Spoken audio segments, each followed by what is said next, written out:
नमस्कार। कभी ऐसा हुआ है कि किसी पेंटिंग को देखकर लगा हो, वाह क्या कमाल की है, लेकिन ये समझ नहीं आया कि क्यों? या कभी लगा हो कि भाई ये आर्ट की दुनिया थोड़ी मुश्किल सी है? खैर, आज हम इसी सोच को बदलने वाले हैं।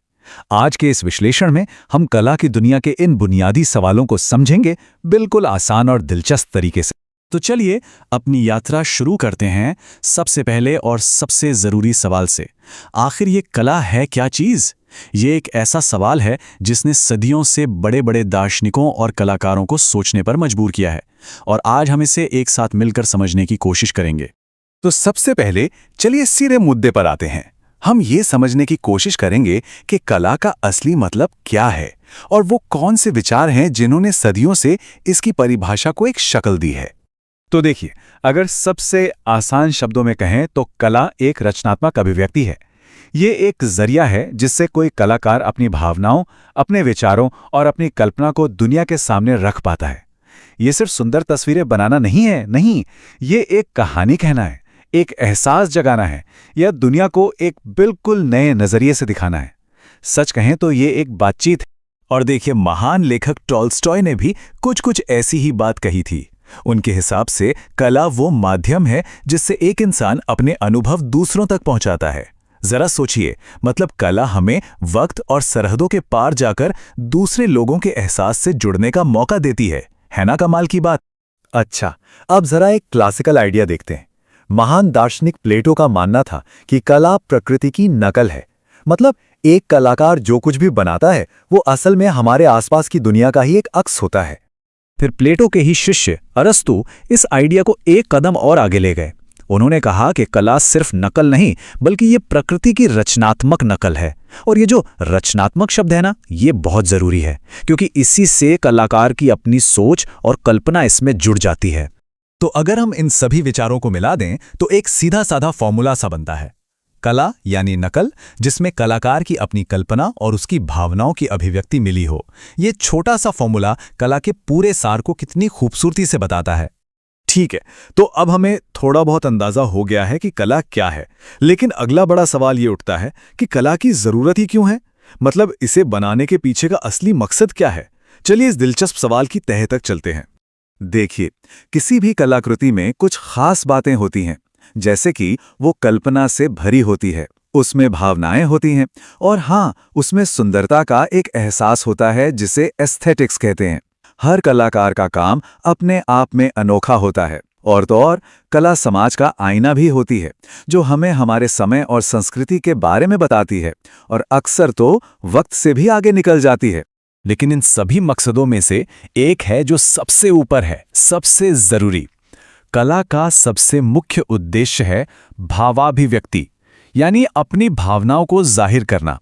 सच पूछिए तो यही कला की आत्मा है, उसका दिल है।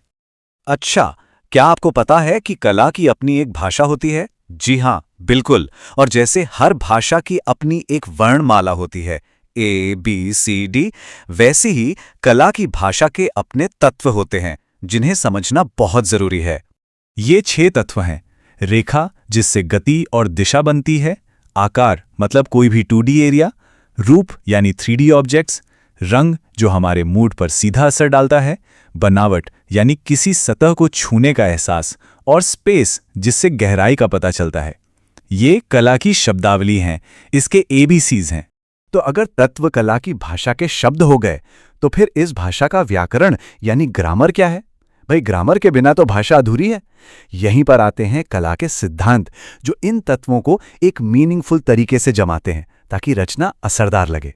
ये सिद्धांत हैं संतुलन यानी बैलेंस, सामंजस्य, जिससे सब कुछ जुड़ा जुड़ा सा लगता है। लय, जिससे एक तरह की मूवमेंट का एहसास होता है।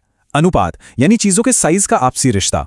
एकता, जिससे काम पूरा लगता है। और कॉन्ट्रास्ट, यानी विरोध, जो अलग अलग चीजों को साथ रखकर एक आकर्षण पैदा करता है। अब आते हैं अपने आखिरी लेकिन एक बहुत ही जरूरी हिस्से पर। अक्सर लोग कला और शिल्प यानी आर्ट और क्राफ्ट में कंफ्यूज हो जाते हैं। चलिए आज इन दोनों के बीच का फर्क बिल्कुल साफ साफ समझते हैं। एक तरफ है कला और दूसरी तरफ है शिल्प। एक तरफ है भावना, दूसरी तरफ है उपयोगिता। हैं तो दोनों ही रचनात्मक, लेकिन दोनों का मकसद और दोनों की आत्मा बिल्कुल अलग है।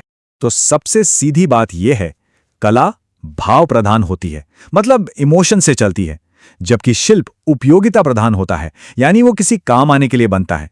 सोचिए, एक खूबसूरत पेंटिंग वो है कला, और एक अच्छी तरह से बना मिट्टी का मजबूत बर्तन वो है शिल्प। दोनों में हुनर चाहिए, लेकिन मकसद अलग है। चलिए, हमने काफी कुछ कवर कर लिया है, तो अब तक जो भी सीखा है उसे फटाफट दोहरा लेते हैं। सबसे पहली और सबसे जरूरी बात जो याद रखनी है, कला की आत्मा है भाव, इमोशन। दूसरी बात, कला की अपनी एक भाषा है, और वो भाषा किससे बनती है? उसके तत्वों से।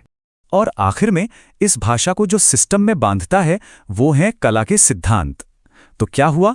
भाव, तत्व और सिद्धांत, बस यही है कला का पूरा सार। तो अब अगली बार जब कोई कलाकृति सामने आएगी तो उसे देखने का नजरिया कैसा होगा? क्या वो सिर्फ एक तस्वीर होगी, या अब उसकी भाषा, उसकी भावनाएं पढ़ने की कोशिश की जाएगी? उम्मीद है ये बातचीत देखने का एक नया नजरिया देगी। सोचिएगा जरूर।